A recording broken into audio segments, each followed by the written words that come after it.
അസ്സലാമു അലൈക്കും വറഹ്മത്തുള്ളാഹി.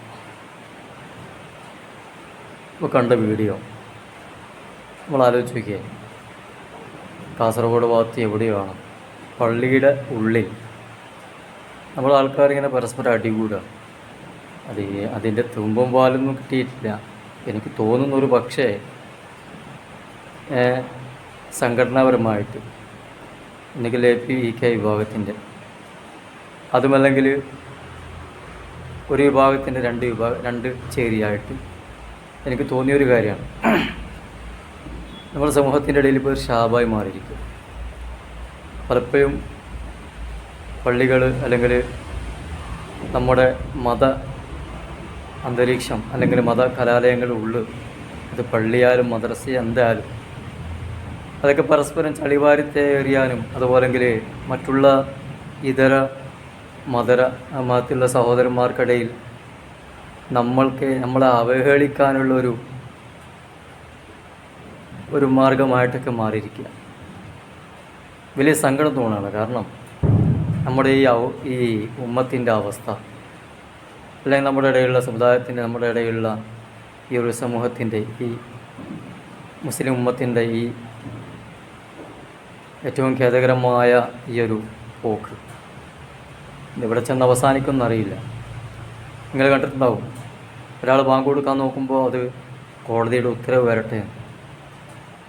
പലപ്പോഴും നമ്മൾ തന്നെയാണ് നമ്മുടെ വിലകൾ ഇല്ലാതെയാക്കുന്നത്. സമൂഹത്തിൽ എത്രത്തോളം ഖുർആൻ പറഞ്ഞത് കുന്തു ഖൈറു ഉമ്മ, മറ്റുള്ള എല്ലാവർക്കും നമ്മൾ മാതൃകയാണ് എന്നാണ്. പക്ഷേ പലപ്പോഴും ഞാൻ ആലോചിച്ച് പോകുന്നത് ഇത്തരം ചില വിഷയങ്ങൾ കാണുമ്പോൾ നമ്മളെ കണ്ടിട്ട് അവരെന്താണ് മറ്റുള്ളവർ പഠിക്കുന്നത്? ഇത്തരം കാര്യങ്ങളല്ലേ സത്യം പറഞ്ഞാൽ. ഇതിപ്പോൾ ഒന്നും രണ്ടും സംഭവമല്ല. ഇപ്പോൾ നമ്മുടെ നാട്ടിൽ മിക്കപ്പോഴും ഇങ്ങനെയുള്ള കാര്യങ്ങൾ ഇങ്ങനെ നടന്നുകൊണ്ടിരിക്കുകയാണ്.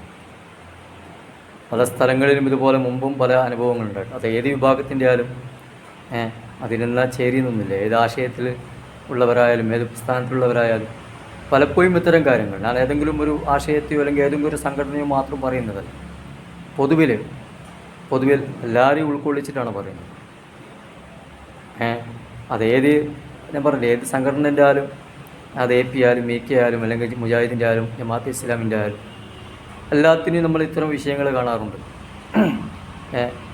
അപ്പോൾ ഇത് മറ്റുള്ളവർക്ക് ഞാൻ മുമ്പ് സൂചിപ്പിച്ചുള്ള വടി കൊടുത്ത് അടിക്കാനുള്ളൊരു അവസരം കൂടി കൊടുക്കുകയാണ്. അല്ലെങ്കിൽ പള്ളിയിൽ ഇത്തരം വിഷയങ്ങൾ വരുമ്പോൾ ഈ നിയമപാലകർ, പോലീസുകാർ ചിലപ്പം കയറുന്ന നമ്മൾ കണ്ടിട്ടുണ്ടാവും. അവർ ചിലപ്പോൾ ഇട്ട ഷൂവോടുകൂടിയായിരിക്കും അല്ലെങ്കിൽ ചെരുപ്പോടുകൂടിയായിരിക്കും നമ്മുടെ പള്ളിയുടെ ഉള്ളിലേക്ക് അകത്തേക്ക് കയറുക. അവരോട് പോയിട്ട് സാറേ ചെരുപ്പ് അയച്ച് വെക്കണം, ഷൂ അയച്ച് വെക്കണം എന്ന് പറയുമ്പോൾ തിരിച്ചവർ പറയുന്നത് എന്തായാലും നീ ആദ്യം പോയിട്ട് നിങ്ങൾക്ക് നന്നാകും.